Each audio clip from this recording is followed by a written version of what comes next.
Hi guys. Right, okay, so before I start this, you guys are going to be wondering, why are you coming out of my left speaker or on my left earphone? I can't fix it. But the audio will be coming out in stereo, but when I speak, it'll be coming out the left speaker. If anybody knows how to fix it, I use Voice Meter Banana, and I also use Streamlabs. For whatever reason, I just cannot get the panning to fix right, so when I speak it comes out the left speaker always. So if any of you guys know how to fix that, I'd really appreciate it. Right, okay, so I have been busy doing a Dragged Under competition. It's a mixing competition, so the band's called Dragged Under, and the song's called Chelsea. I got it from Produced Like a Pro. Warren stuff's really great. So what I'm going to show you is, before I submit it, it just needs slight little tweaks still, just little tweaks, but I'm nearly there. But what I've actually done when I've been mixing this is there's been a few techniques that I've kind of picked up, and I thought it'd be good to show you guys. So I'm going to show you the drums, bass, guitars, and also give you a few tips, certain things that I've learned along the way. Okay, so this is the drums. I'm not going to go into like step by step how I got every kick, snare, overheads, blah blah blah blah. Then again, check out my mixing tutorial playlist on my channel and you guys can check all that out. Okay, so without further ado, this is where I've got the drums to just now.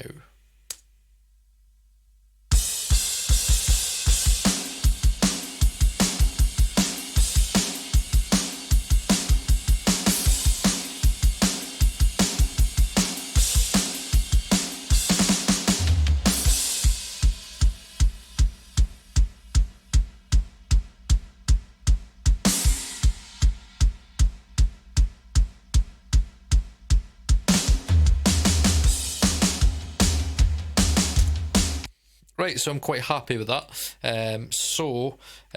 What I was when I mixed this, so kind of got the kick room sound coming more from the drum room, and I've compressed it quite a lot. I'm battering it, and I'm parallel compressing it as well. So what I'm going to do is I'm going to kind of show you guys kind of roughly how I got these sounds and let you hear what everything sounds on its own. Right, so first I'll show you off what I've kind of got the kick to sound like on its own. So this is the kick on its own. So this is the source kick that I've got.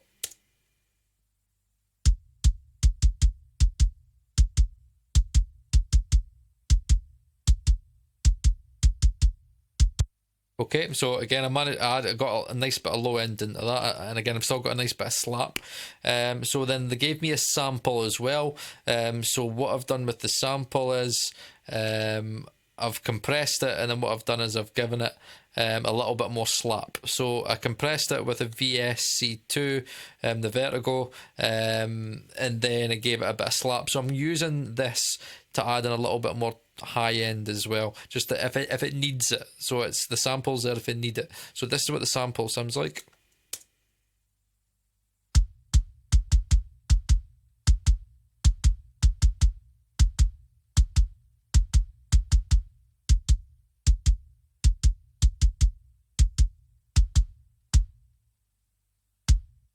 So as you can hear that, for me, the song just needs a little bit more slap. So again, I use samples. A lot of guys just replace the whole sample. No, I want to capture the drum kit, and the sample's just there to give me a little bit more extra juice. So for me, I kind of felt like the sample gave me a little bit more punch, but also by just boosting it with an API at 7K, I just got a little bit more slap.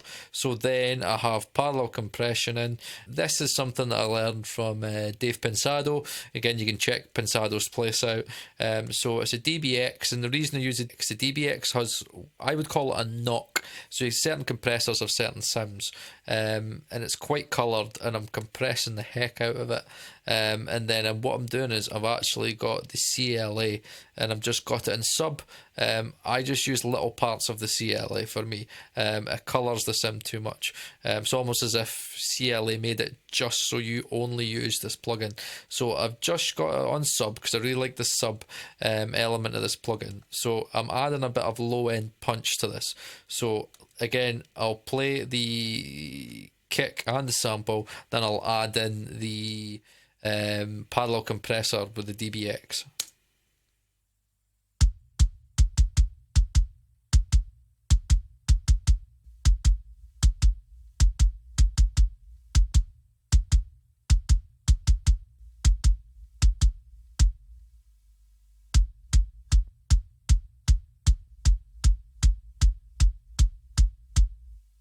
So again, subtle, but that's the way I mix. I mix loads of subtle things, and again, that's my main source. And it's just parallel compression is just a tool just to see if you can squeeze that lemon anymore. Can I get some more punch, some low end without affecting the rest of the mix? So that's the kick. Then I've got the snare. So my snares are always quite over processed. I use an SSL 9000J normally, and then again different compressors. So this is the snare sound on its own with the kick.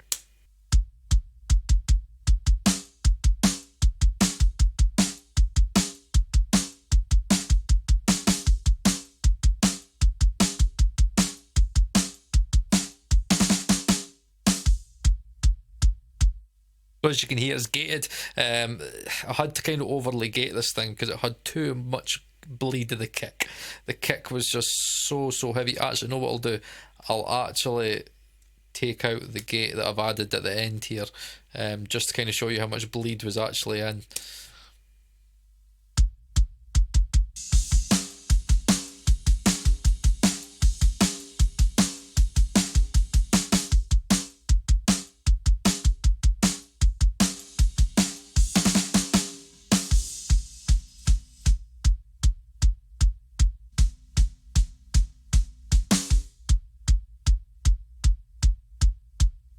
So as you can hear, I had way too much kick bleed, way too much. So I had to gate it quite heavily. But what you'll find is there's not a lot of plugins on my tracks because obviously I'm working on Pro Tools with a Lenovo laptop. So I don't have a lot of CPU. So I've got to record a lot. So I've got to be very concise with my decisions, and I need to go, right, I definitely like the sound of that track, record it, move on, add more plugins in. So you've got to be very confident in your mixing decisions. But what I do is I record them to another track, and then what I do is I just hide and make them inactive. So if I want to go back, I've always got that track that I recorded there still labeled to like re-edit it. Okay, so then I've got the snare sample. Then what you'll find what I'm doing, again, I'm just compressing it again, and I'm just giving it a bit of VSC2. The reason I like the VSC2 is normally because of it's a clean compressor, so it adds a nice bit of snap without adding too much colour, which I kind of in my samples I don't really want to add too much. So this is with the snare sample in.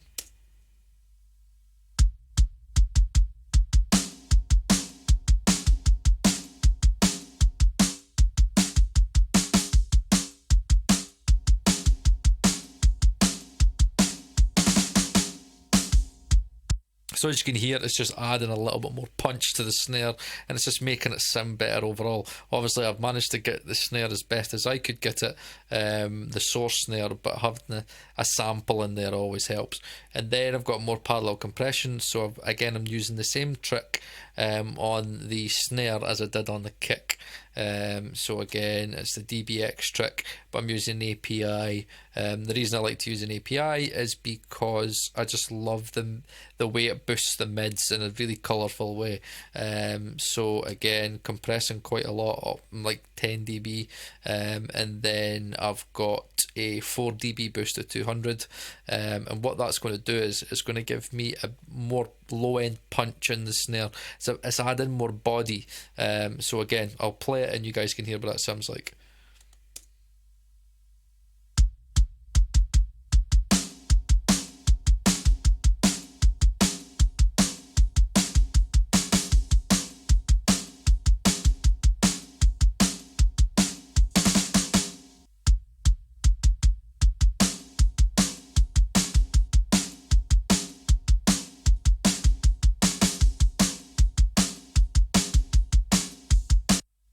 To me, the snare's just a little bit more tighter.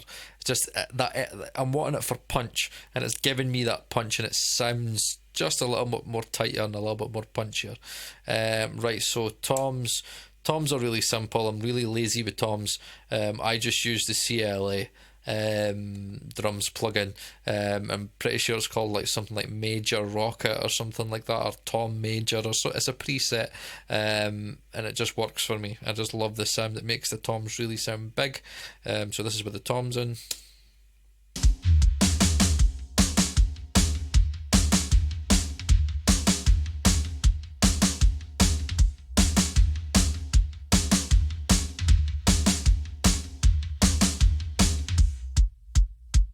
So I'm getting a nice low thud from the toms, but obviously you'll be like, oh, it sounds quite quiet, but it's because I'm using most of my energy from the overheads. So the overheads, I use the GGP stuff from Waves, and again, I just like to, and I add, in terms of the reverb, what I do is I add the more room sound using the reverb settings from the CLA drums. I just trust CLA's judgment when it comes to reverbs on drums. It's the only time I ever like don't make my own reverbs, but I like how you can, I think you can just add it on Club or Studio, and it just allows you to create the room that you kind of think it should be in. I don't go too far with the reverb. I just add enough of the room just to kind of make it sound a little bit bigger. So this is with the overheads in.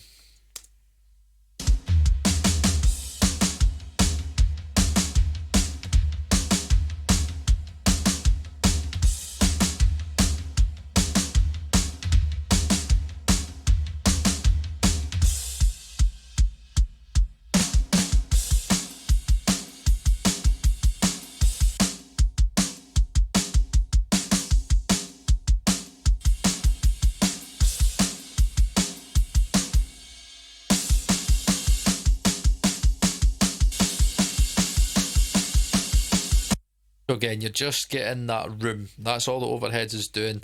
It's bringing out a little bit more energy in the toms, and again, you've got that cymbal wash in there as well. And then in the rooms, I do tend to compress them, but I don't over compress them. I do that in parallel. You get a lot of guys that like to totally crash the drum room, but I just don't really. What I'll do is I'll play the drum room on its own, and again, I use the GGP. Yeah, this one here. So I use that normally, and again, I'll just go like, again, you've got overheads, you've got room settings, hi-hats, and I just muck about with it, and I get a setting, and then I just play with the parameters until I get something that I like. So this is what the room sounds like on its own.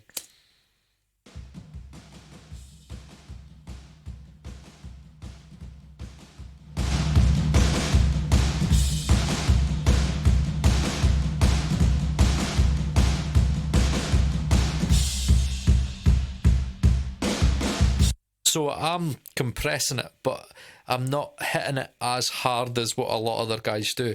I'm compressing it. I'm making it a little bit more character. It is highly compressed, but it's not overly compressed. I'm going to overly compress it, but I'll show you what I do in parallel. Right, so I'll put everything in, and you guys can hear what the entire drum kit sounds now with the room in. And again, it's quite low down, but it just does what I need it to do.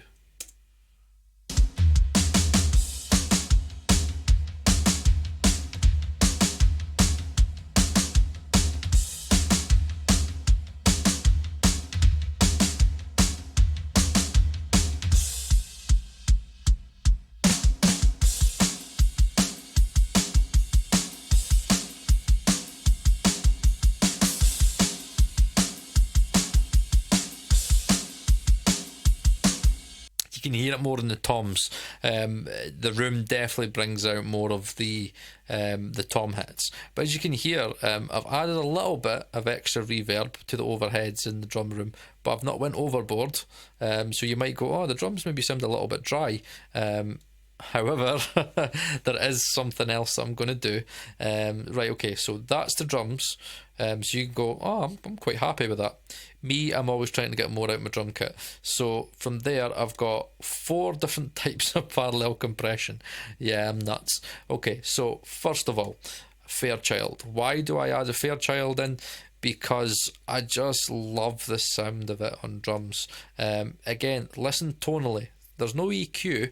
It's just I've got it on a kick setting, and I've got it like actually, let's see. Right, let me put it in, and we'll see how much I'm compressing it by.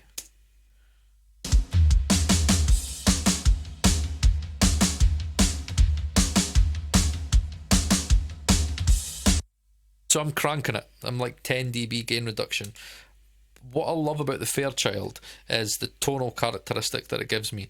I just kind of feel like in terms of the toms, you can almost hear more of the actual skin of the tom being hit, and it adds this nice low end punch. Everything just seems punchier and thicker. So I'll play it in, I'll play it without, and I'll add it in.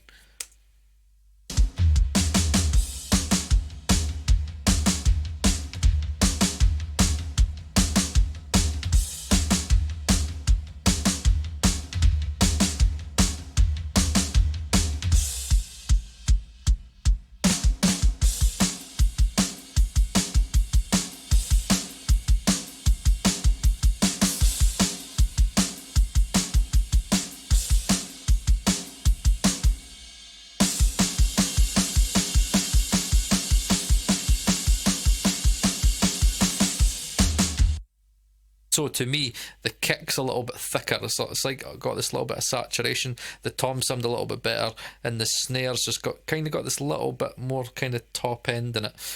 So again, I just like the tonal characteristic that the Fairchild gives me. So then I have the drum low, drum high. Now you'll notice guys like CLA, what they'll do is they'll say stick it to like a Neve, and then through his SSL console he'll add his low end and his high end, and then just have it through the one. I like to split it because I like the character. As you can see here, so for the low end I've got the Neve, which I love. Again, just love the low end thump that it gives anything you put it through. Then I've got the Puigtec in, and again what I'm doing is I'm giving that a bit of 60, and I'm just adding in 3 dB. So it's really simple, 3 dB and then a Neve, then the TG12345. I just love the top end crackle that you get when you use this compressor. I don't want a clean top end with this. I like the top end characteristic that it gives.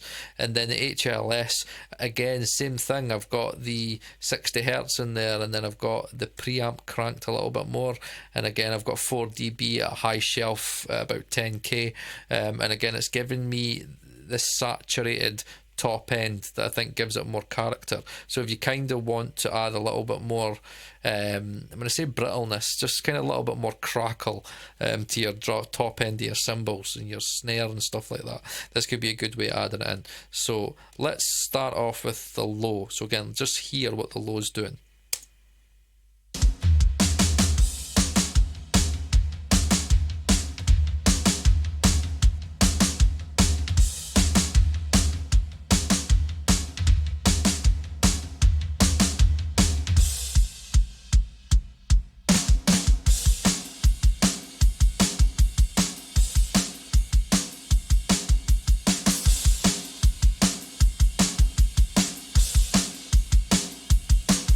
Again, I've got it set to mono, and it's just bringing out that kick drum a little bit more, and it's just doing what I need it to do with the kick. It's just giving a little bit more saturation, and it's just giving it a little bit more low end thump. If it needs it. For this it needed it. Then drum high, again I'll bring in the drum high.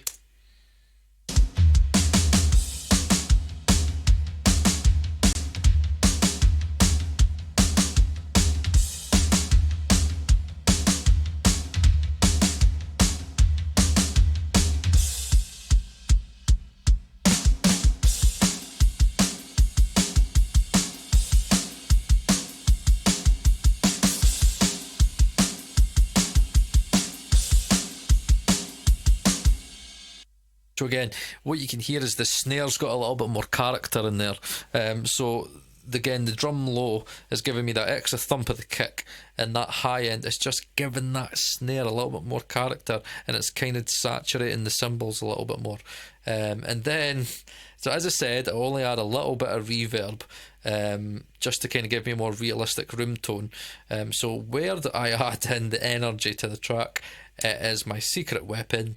It's the 1176 all buttons in smasher.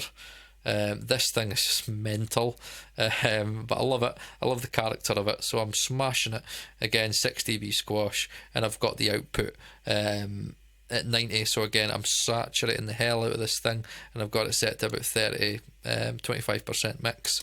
And then what I'm doing, the most important thing with this is I've got a high pass filter in here.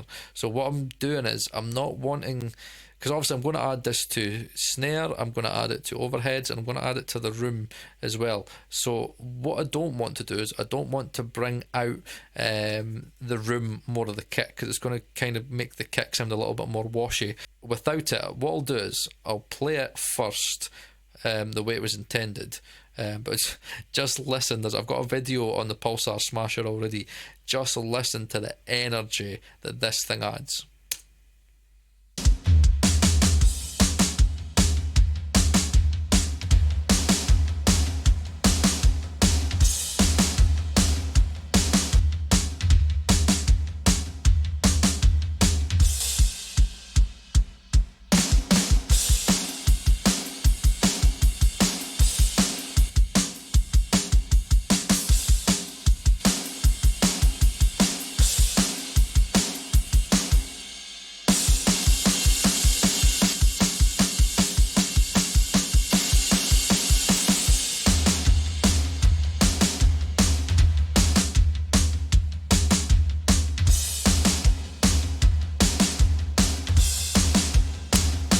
So I've got more reverb in the drums, but I've done it in a lively way, and it's just bringing this huge energy, just as almost if it's being, the drummer's absolutely smashing the shit out of the drums.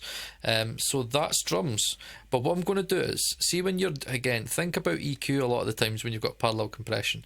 So again, I was very choosy. I wanted to compress the low end, but I wanted to also add in a little bit of 60, and then I had the TG 1 2 3 4 5, and then I was adding in more top end. So again, I was doing a high shelf to add in a little bit more character to the top end of the drums, and then in here I've got this EQ. So what I'm going to do is I'm going to take out the REQ in the Pulsar, and again, so this is being sent to snare, overheads in my drum room. So let me take out the high shelf and just listen to what can happen if you over compress your drum room and your drum overheads.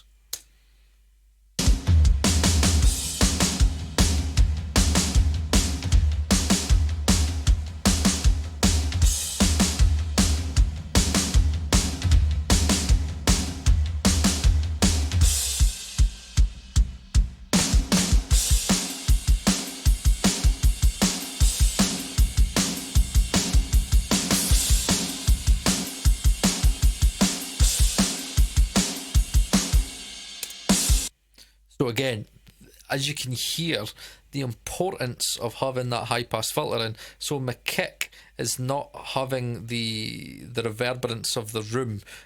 So again, when you're over compressing your drum rooms like that, you're getting more of the reverberance from the room, because obviously that's what a compressor does. As you can hear, it made the low end really, really washy, and I lost the punch of the kick. Again, sometimes you like to have that room sound of the kick to kind of make it sit in with the rest of the drum kit, but that's what I've got the overheads in the room for. So that's what I've got there, and then I have the drum bus. So right, so this is my drum bus. So let me add in. So I want as first, right? So I'll play it without the process in the drum bus.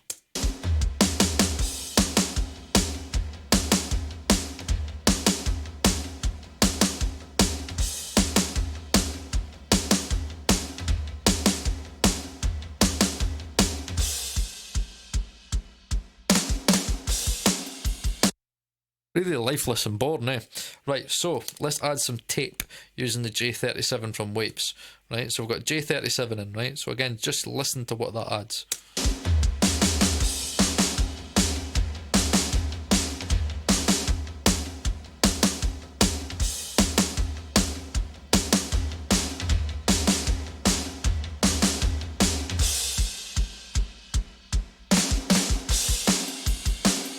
bringing a little bit more of the room out.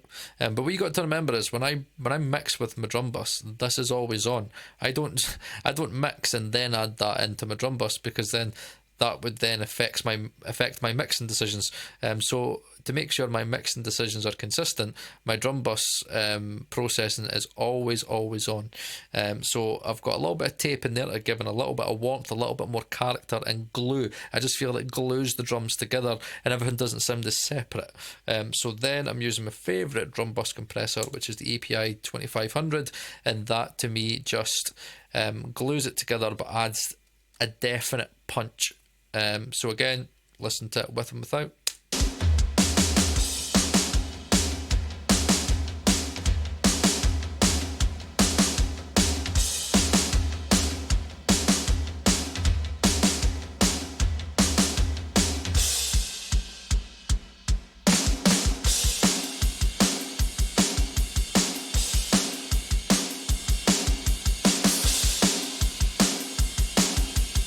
So it definitely adds in a lot of punch, and again, it's only a dB. I'm only compressing it a dB, so I'm not smashing it.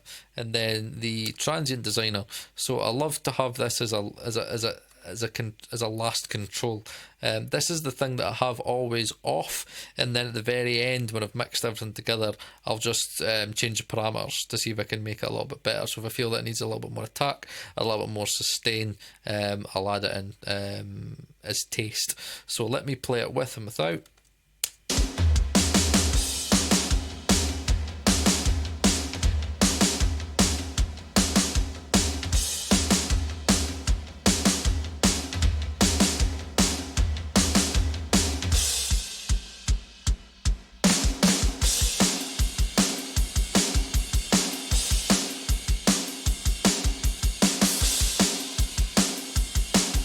So what I've used that there for is to tame the room. Again, it's a little bit washy. Again, I want the kick to come out a little bit more. So I'm taking the sustain down, bringing up the attack. So it's keeping the punch, but the room is just kind of being brought back a little bit.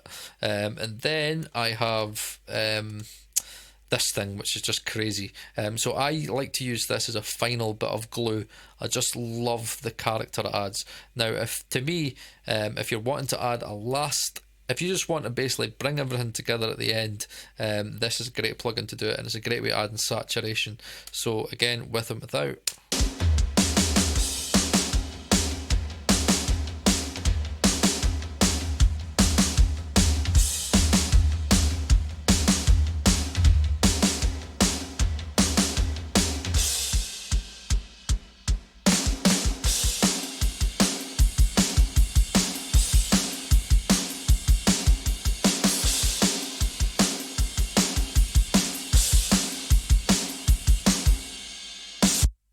So how crazy was that? How much did that add?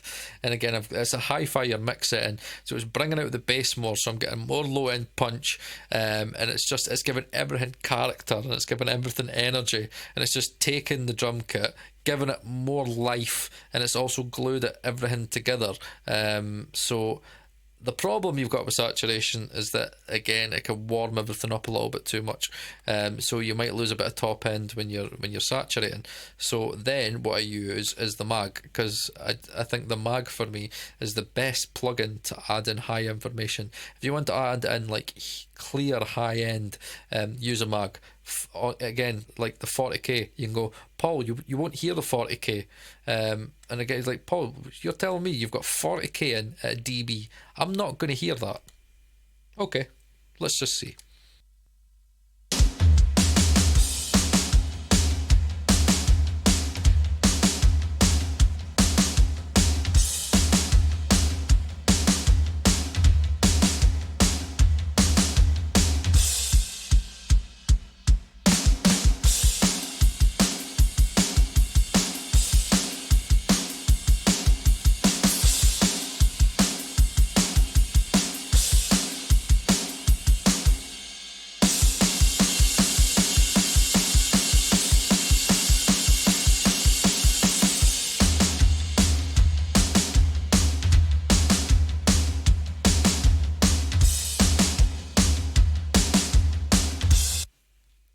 It's got that high end. It's clear, and it just kind of hugs the drums, and it just brings that little bit of top end that you've lost from the saturation up.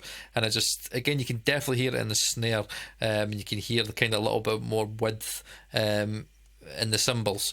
So that's drums. Again, if I was to go through how I processed everything singly before I recorded them onto separate tracks, it'd be here all night. I mean, what's this sitting at just now? Good 35 minutes. Right, okay.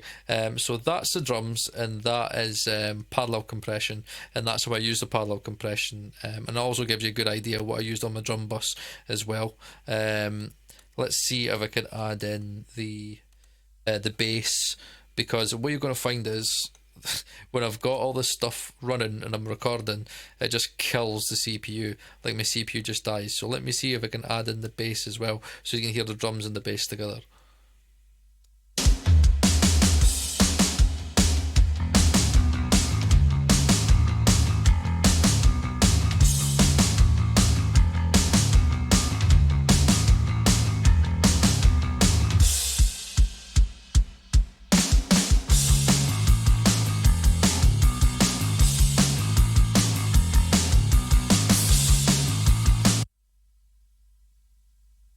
So as you can hear, really good, and the bass is sticking out. So in terms of the bass, again, I've got a different video that you guys can watch, so how I use the SSL 9000J for like bass and stuff like that. So again, a lot of processing's went on before this, but what I've done at the end is I've added the stay level. I bought this recently. I just had to, after I did like the demo of it, I had to do it. It's just crazy. This thing's just clear. It's better than an LA2 in my opinion. Right, and then I've got an H comp, and then what the H comp is doing is working as a sidechain. So every time the kick plays, the bass is ducked by 3 dB, just so again the kick's always kind of coming through that low end. And then I've got more parallel compression. Right, so this one is a great trick. I actually stole this from an engineer. It's really bad because I can't remember his name, but thank you. So what he did was he used this, right? So it's a really nice way of adding like really super low end, but it's adding sub. So what you could do is, right, so if you have, say, a DI, probably the best way to do it is to split it into two. Have a low end and have a high end, and have this as your high end. I'd already like done all my processing, so I've done it as a parallel compressor. So I've got the B15N, and I've just got it set on a preset solid bass, no horn. Again, check the bass. The bass is cranked. And then what it's going to do is it's going to give this really nice low end. And then I've got my favourite low end compressor in the Alicia. This thing's crazy, Beefcake Joe setting. Honestly, guys, that if you want low end as a compressor, that thing's going to do it for you. And then what I'm doing is the trick that he did. He added in a little bit more mid information. So again, I've got a 1K here.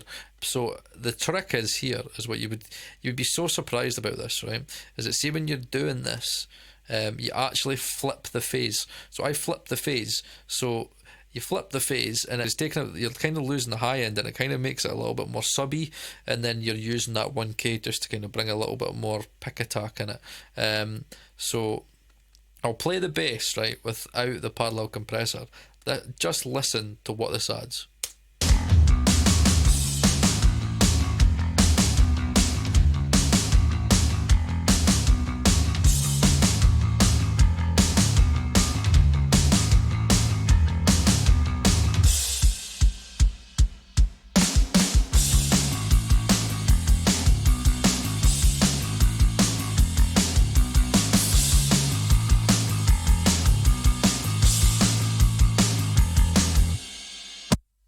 How crazy is that? That's just absolutely mental. And I'm going to use this trick on every single one of my mixes. It's just got this way of adding in sub, and again, listen to the kick, right? Listen to how the kick still stays in the mix and the sub isn't getting in the way of the kick.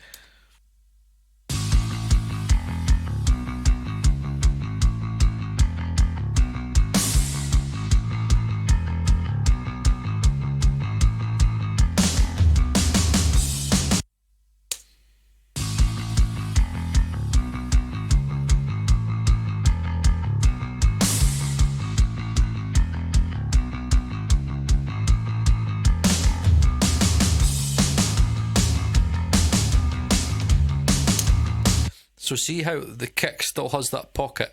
Again, you're still using that sidechain compressor, but it's just this thing where the kick still, you're adding this nice low end sub that the bass needs without getting in the way of the kick, and the kick still got that nice punch to kick through. So that's the bass. Again, there's other videos kind of show you how I do bass. Now what I'm going to do is I'm just adding in as much as I can without like the CPU just dying on me.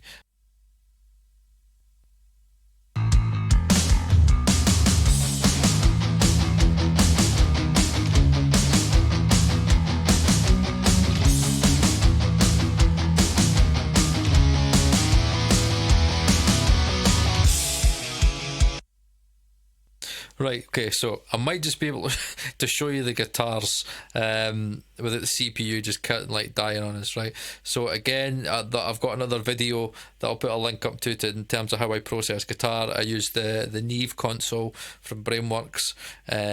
So again, that's all recorded in. And then what I do is I use an LA3A. There's another video on that as well.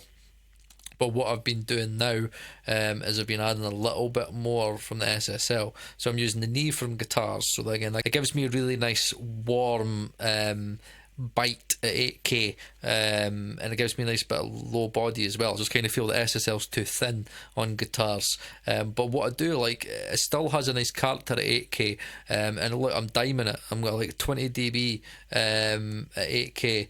I just like I like it, but I just like the combination of the two. I prefer the Neve more for guitars, but I do like the kind of that bite that the SSL gives at 8K. So I'm adding it in parallel on top of the LA3A. So the LA3A adds a nice bit of mid body, so it kind of makes the rhythm parts stand out a little bit more. So I'm adding a little bit of top end, but also using the compressor to add a little bit more mid body. So let's listen to it without the LA3A, and it's sitting about, I don't know, 5 dB compression, right? So I'm not hitting it that hard, but let's hear it with and without.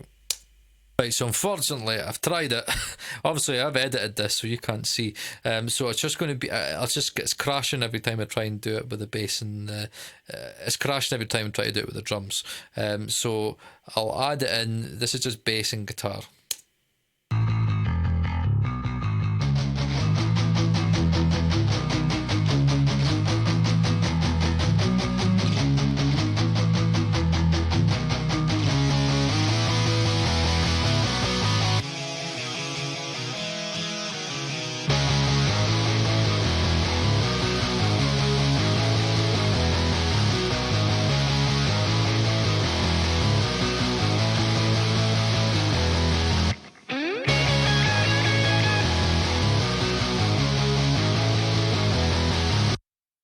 So as you can hear, you've got this really nice extra bit of bite that you get from an SSL, but you've got the body of the Neve, so it's sounding really, really thick, and I just love the width that it's given me in parallel. So I'm getting a nice bit of extra bit of body, but I'm also getting a little bit more bite from the SSL.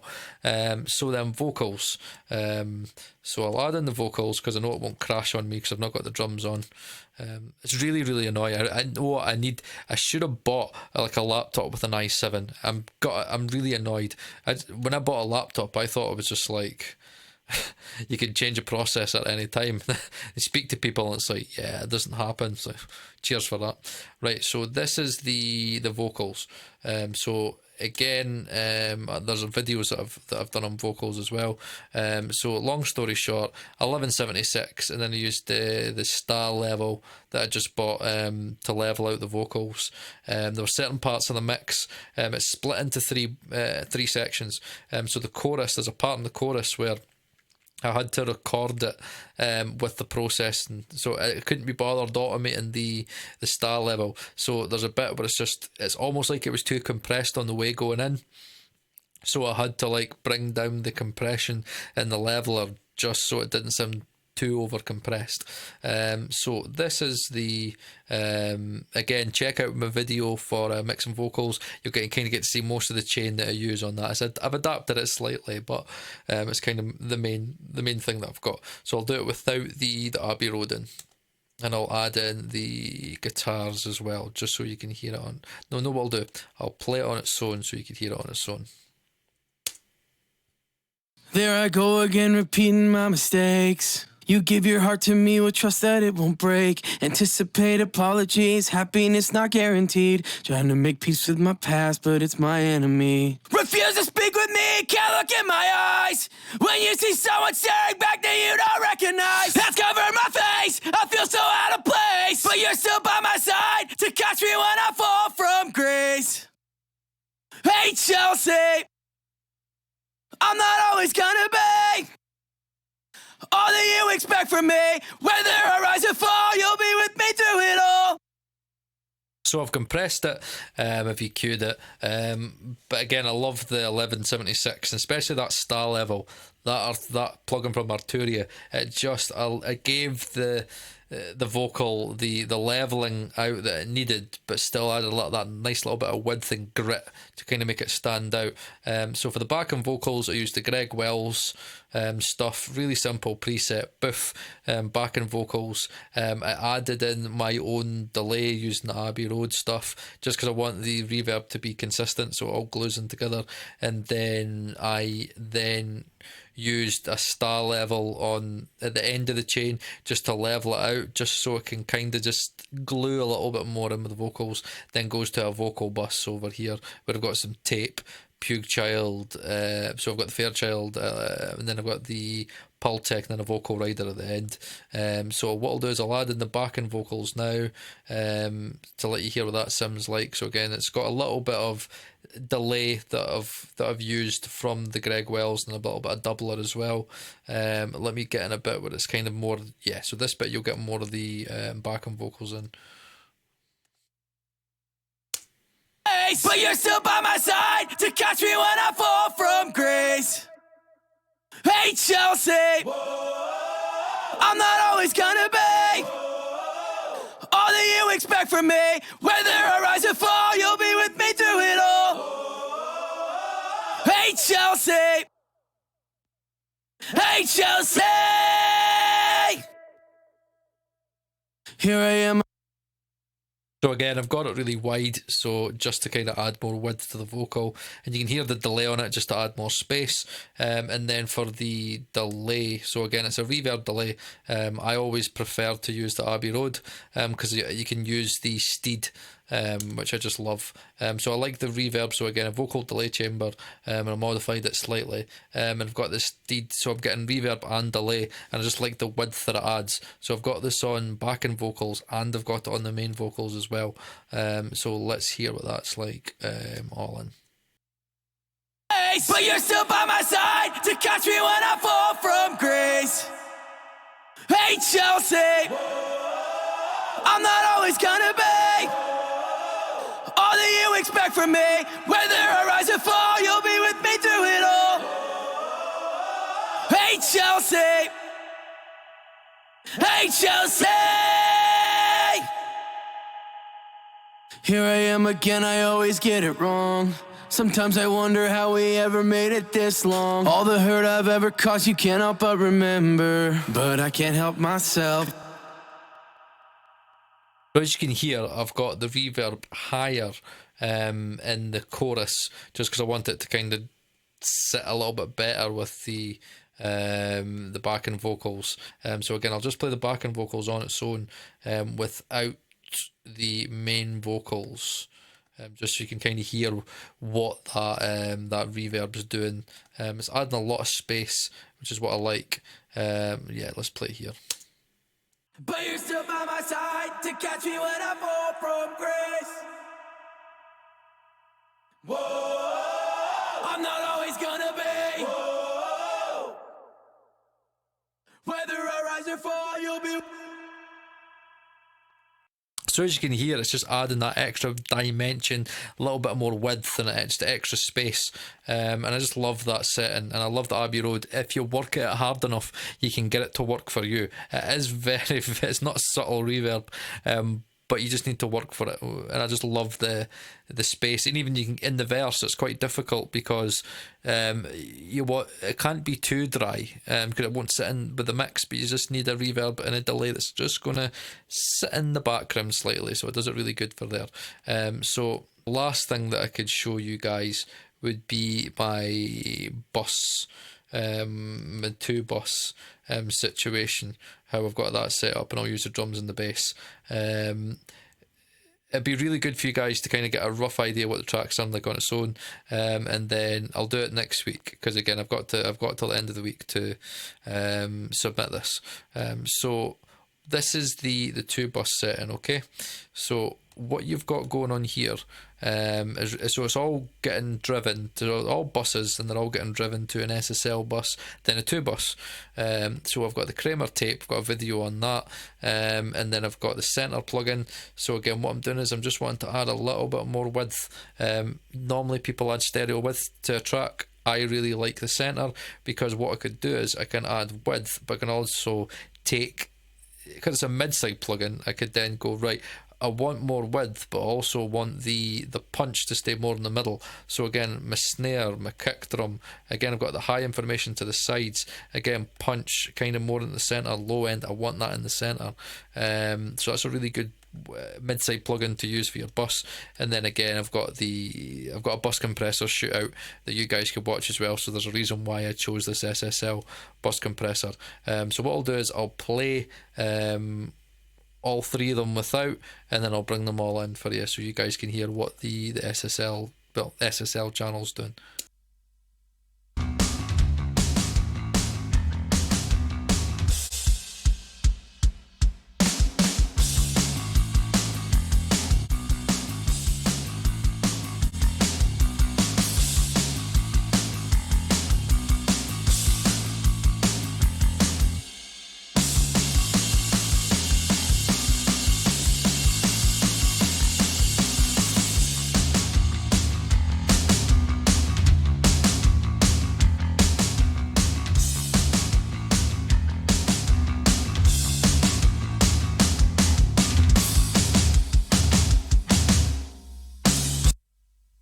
How crazy is the SSL at the end? How good is that SSL compressor?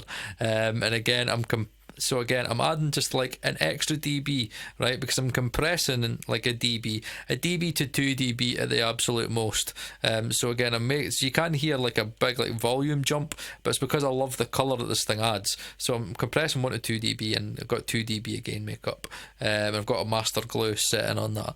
Just how good's that? But did you hear like again the kind of analog quality that the Kramer tape added just a character to the mix? And then the center plugin, you had that width from the sides, but did you hear how all of a sudden the mix kind of just went kind of in the middle for the kick, and the kick was just bump right there in the middle, and then this thing just is crazy. And then this is, you're kind of going to go, why are you using it like this? I'm going to tell you why, because I just can. What I like to do is I like to have the mono maker in, right? So I want everything to be mono under 150 hertz. I want to keep it as mono as possible so the mix just sounds consistent. Because again, you want your kick and your bass and your snare and your vocal, when you've got it set that way, just to kind of be as in the middle as possible. So all the low end information is going into mono because that's where I want it to sit. And again, I'm not compressing it, but I've got it like, again, it's just listen to it having it in, right? It's doing something really simple, right? But what I'll do is I'll take everything out and I'll add it in bit by bit. So this is the Shadow Hills just with the circuitry in. Just got the circuitry in, okay?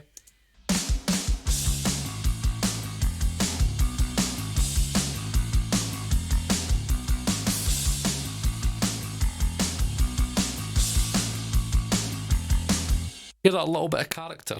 The kick just stands out a little bit more. I'm not compressing anything. It's just It's just got something. It's just it's really odd. It's just like the whole like circuitry of this. And again, you've got that kick coming in a little bit, but you can hear like the mono maker doing its job. So again, the low end sticking more in the middle.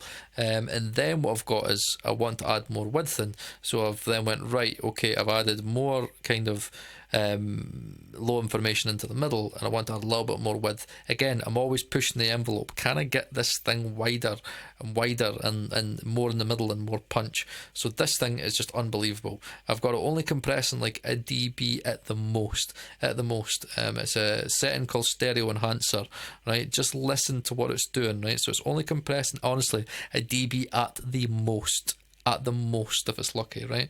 So let's just hear what this is doing.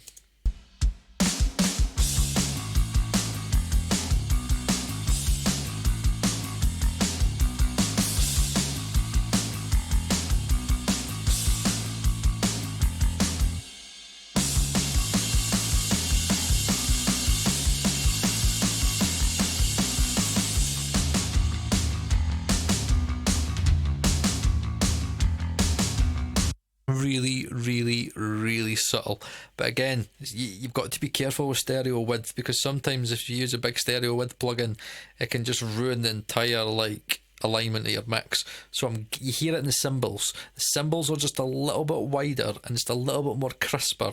They're just, you just hear, I could hear it, the cymbals are just standing out a little bit more. So it's really subtle. And then the Puigtec trick that I use all the time on fucking everything. So again, it's a really simple trick. I'm adding more low end. I want to see, can I get even more low end? So I've got like all my EQ and compression that I've then recorded to separate tracks. Then I've got the parallel compression. Then I've got the mix bus SSL stuff. Then I've see if I can get even more bass out of it. And again, it's the boost and attenuation trick. I've got it at like 20, right? It's a very, very common mix bus trick. But look, just hear what it's doing. I've got a video on like using it on vocals and guitars and stuff like that, so try to check that out as well.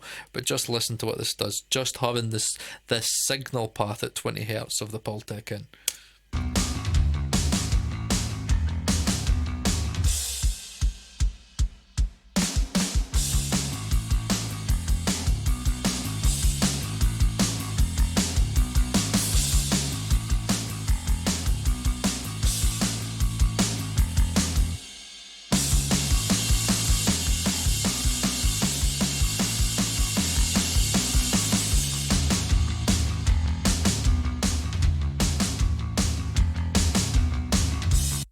The bass and the kick just come boom, there they are, they're in the mix. The bass sim's got a little bit more growl to it, and overall the mix just stands out and it's got more low end. And again, it's not mixed with the rest of the track's balance. The balance of the track is still there, it's just that the kick and the bass are punching out a little bit more, and it's just crazy what this Puigtec thing does. GGP did such a good job with this, and again, just a really easy trick to add more low end to your track. And the last thing, I don't see anybody else using this. This thing's just crazy, right? It's mental. I've tried so many things. I tried the Shadow Hills at the end of it. I tried Fairchild. I tried the SSL. I tried the Neve. I tried everything. I tried everything at the end of my mix to have like a really good bus compressor just to glue everything in at the very end. This thing just did it for me. I was just mucking about, a dB at the most, right? Again, very small increments, dB at the most. And what I love is I've got it as a mix bus 4dB comp setting, but what I love is, again, you've got that airband in. Look, the airband's in at 40k. So what you're doing is you're gluing it together, but adding that extra top little bit of sheen, just an extra little bit of sheen. Just listen to it, right? This to me is what just turns it into a record, right? Just listen to it.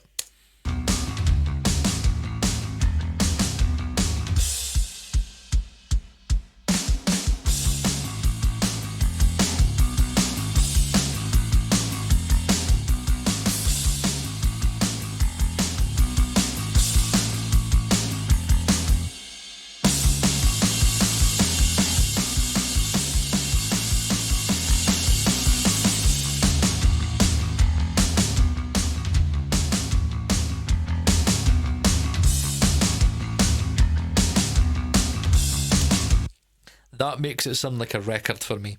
And again, I've got these in all the time. I never bypass them. I mix with these in.